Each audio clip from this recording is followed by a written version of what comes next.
ब्राह्मणको काँधमा हुन्छ, त्यसैले ब्राह्मणलाई पनि मार्ने काम नगर्नु हो। चारौं नम्बरमा अमृत बराबरको दूध प्रदान गर्ने भनेको गौमाताले हो, गाईलाई पनि नमार्नु र। जब बाबु देशमा राजा हुँदैनन्, चोरी डकैती अन्याय अत्याचार शोषण दमन बलात्कार भ्रष्टाचार जस्ता जघन्य अपराधहरू गर्ने, जनताले सुशासनको अनुभूति गर्न नपाउने, करले ढाड सेकिने, अत्यन्तै चोरहरू सत्तामा पुग्ने र जनतालाई अत्यन्तै दुःख दिने भएको कारणले राजाको पनि हत्या गर्ने काम बिल्कुल नगर्नु। हजुरले भागवत राम्रोसँग श्रवण गर्नु भएको छ भने जब राजा परीक्षितलाई समीक ऋषिका पुत्र श्रृंगीले श्राप दिनुभयो, इति लङ्घित मर्यादं तक्षेक सप्तमे हनि दंक्षेति स्म कुलंगारं चोदितो विततद्रुहम्।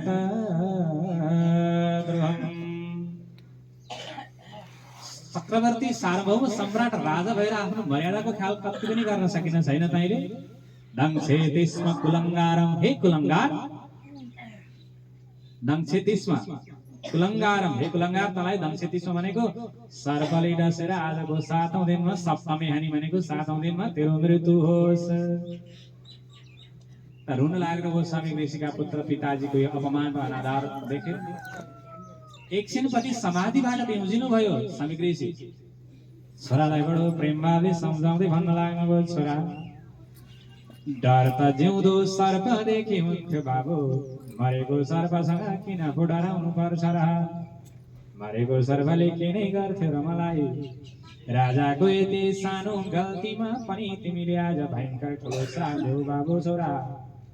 जब देशमा राजा हुँदैनन्, चोरी हुने, डकैती हुने, अन्याय हुने, शोषण हुने, दमन हुने, बलात्कार हुने, भ्रष्टाचारहरू गर्ने, जनता अत्यन्तै मारमा पर्ने भएकोले राजाको कल्याणका निमित्त तिमीले कुनै उपाय गर, तिमी बालक नै छौ बाबु, तिम्रो यो अपरिपक्व बुद्धि हो भनेर समीक ऋषिले आफ्नो छोरा श्रृंगीलाई राजाको उद्धार गर्नका निमित्त आदेश दिएको सुन्दर प्रसंग हामीले भागवतमा सुन्छौँ।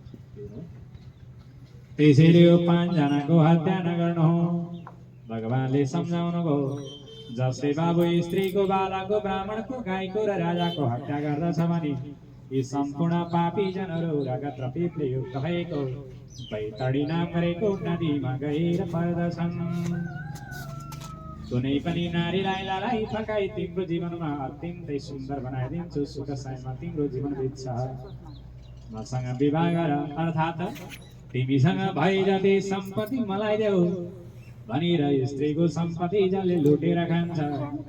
देवालय, शिवालय, मठ, मन्दिर, पार्टी पौवा बनाउँछु भन्ने अन्तिममा पैसा खुम्ल्याएर हिँड्नेवाला, देवस्व खाने, राजस्व खाने, ब्रह्मस्व खाने, अत्यन्तै विश्वास गरेर अन्तिममा त्यसलाई भण्डाफोर गर्नेवाला, विश्वासघातकाय च सविशान्ये नमारका।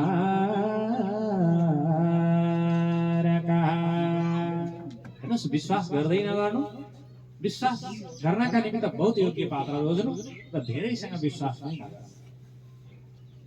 विश्वास गरेर भण्डाफोर गर्नेवाला, ऋण बचाउने नतिर्नेवाला, तैथाको निन्दा गर्ने, आमाको निन्दा गर्ने, बुबाको निन्दा गर्ने, वेदको निन्दा गर्ने, शास्त्रको निन्दा गर्ने,